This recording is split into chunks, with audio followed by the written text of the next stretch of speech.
اعوذ باللہ من الشیطان الرجیم بسم اللہ الرحمن الرحیم اللہم صلی علی محمد وعلی آلہ وبارک وسلم قال اللہ تعالی فی القرآن المجید والفرقان الحمید کل نفس ذائقۃ الموت۔ پیارے ویورز،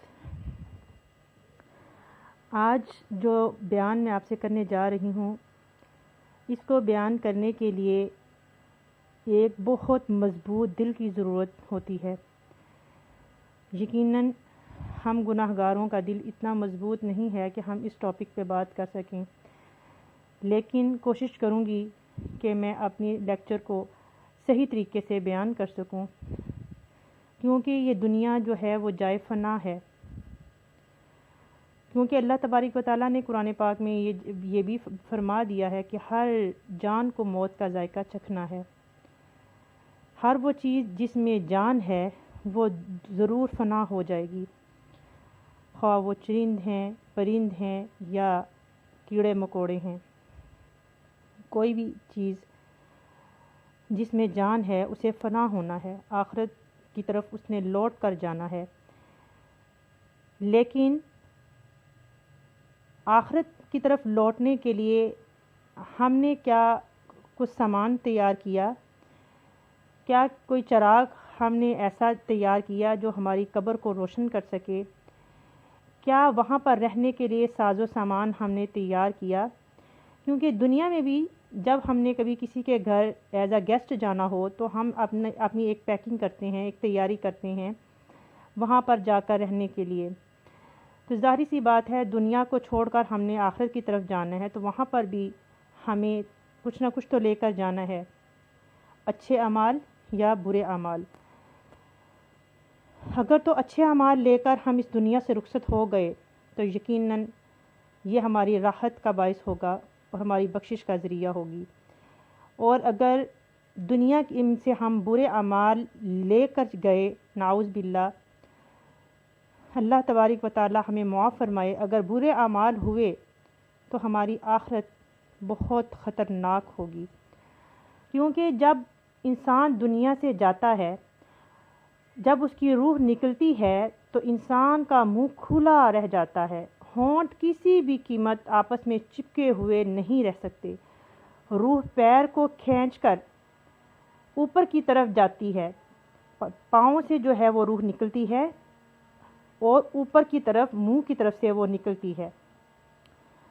جب پھیپھڑوں اور دل تک روح کھینچ لی جاتی ہے اور انسان سانس ایک ہی طرف سے باہر کی طرف چلنے لگتی ہے، تو وہ وقت ہوتا ہے جب چند لمحوں میں انسان شیطان اور فرشتوں کو دنیا میں اپنے سامنے دیکھتا ہے۔ یہ بات ذہن میں رکھنی چاہیے کہ جب سانس منہ سے نکل رہی ہوتی ہے تب جا کر انسان کے ایمان کی پرکھ ہوتی ہے۔ شیطان اس کو بھٹکا رہا ہوتا ہے اور فرشتے اس کو راہ ہدایت پر لانے کی کوشش کر رہے ہوتے ہیں۔ لیکن جو انسان جس طرح کی زندگی گزار کر جا رہا ہے، اگر تو اس نے اچھے اعمال کیے ہوں گے تو اس کو محض فرشتوں کی آواز سنائی دے گی، شیطان کی آواز کو وہ اگنور کرے گا۔ اور اگر اس نے دنیا میں ہی دل لگایا، دنیا ہی کو اپنا سمجھا، دنیا داری کو ہی اپنایا اور اللہ اور اس کے رسول سے دور رہا، تو اس کو صرف شیطان ہی نظر آئے گا۔ استغفر اللہ۔ ایک طرف ابلیس کے کان میں کچھ مشورے دیتا ہے تو دوسری طرف اس کی زبان اس کے عمل کے مطابق کچھ الفاظ ادا کرنا چاہتی ہے۔ اگر انسان نیک ہو تو اس کا دماغ اس کی زبان کو کلمہ شہادت کی ہدایت دیتا ہے۔ اگر انسان کافر ہو، بد دین، مشرک یا دنیا پرست ہوتا ہے تو اس کا دماغ کنفیوژن اور ایک عجیب ہیبت کا شکار ہو کر شیطان کے مشورے کی پیروی کرتا ہے اور بہت ہی مشکل سے کچھ الفاظ زبان سے ادا کرنے کی بھرپور کوشش کرتا ہے۔ یہ سب اتنی تیزی سے ہوتا ہے کہ دماغ کو دنیا کی فضول باتوں کو سوچنے کا موقع ہی نہیں ملتا۔ انسان کی روح نکلتے ہوئے ایک زبردست تکلیف ذہن میں محسوس کرتا ہے، لیکن تڑپ نہیں پاتا، کیونکہ دماغ کو چھوڑ کر باقی جسم کی روح اس کے حلق میں اکٹھی ہو جاتی ہے اور جسم ایک گوشت کے بے جان لوتھڑے کی طرح پڑا ہوا ہوتا ہے جس میں کوئی حرکت کی گنجائش نہیں رہتی۔ آخر میں دماغ کی روح بھی کھینچ لی جاتی ہے۔ آنکھیں روح کو لے جاتے ہوئے دیکھتی ہیں، اس لیے کہ آنکھوں کی پتلیاں اوپر چڑھ جاتی ہیں، یا جس سمت فرشتے روح قبض کر کے جاتا ہے اس سمت کی طرف ہوتی ہیں۔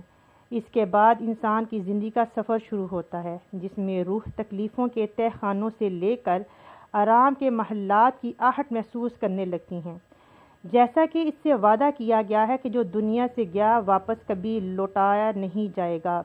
اس دنیا میں محسوس ہونے والی طویل مدت ان روحوں کے لیے چند سیکنڈ سے زیادہ نہیں ہوگی، یہاں تک کہ اگر کوئی آج سے کروڑوں سال پہلے ہی کیوں نہ مر چکا ہو، مومن کی روح اس طرف کھینچ لی جاتی ہے جیسے آٹے سے بال نکالا جاتا ہے۔ گناہ گار کی روح خاردار درخت پر پڑے سوتی کپڑے کی طرح کھینچی جاتی ہے۔ اللہ سبحانہ و تعالیٰ سے دعا ہے کہ ہم سب کو موت کے وقت کلمہ نصیب فرمائے۔ ایمان پہ دے موت مدینے کی گلی میں، مدفن میرا محبوب کے قدموں میں بنا دے، آمین یا رب العالمین۔